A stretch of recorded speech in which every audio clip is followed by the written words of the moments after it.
नमस्कार, मी साधना मुळे.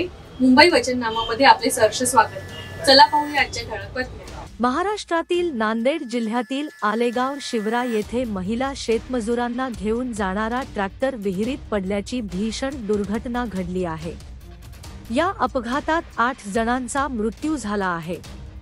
मिळालेल्या माहितीनुसार हिंगोली जिल्ह्यातील महिला मजूर हळद काढणीसाठी ट्रॅक्टरने शेतात जात असताना सकाळी 9च्या सुमारास हा अपघात झाला. वाटेत चालकाला विहिरीची माहिती नसल्याने ट्रॅक्टर थेट विहिरीत पडला.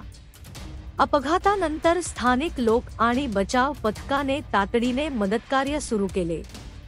काही महिलांना सुखरूप बाहेर काढण्यात आले आहे, तर इतरांचा शोध सुरू आहे.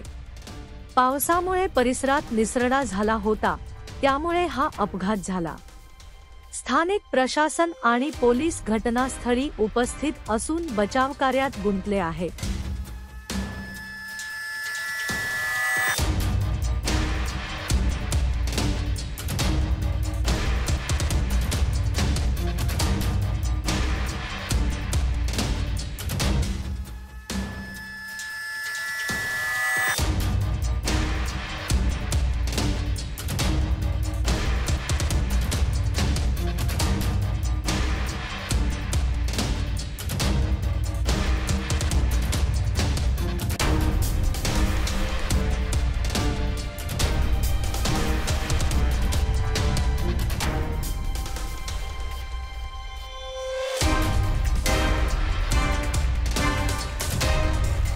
आपल्या मुंबई वचननामा चॅनलला सबस्क्राईब करा आणि बेल आयकॉन दाबायला विसरू नका.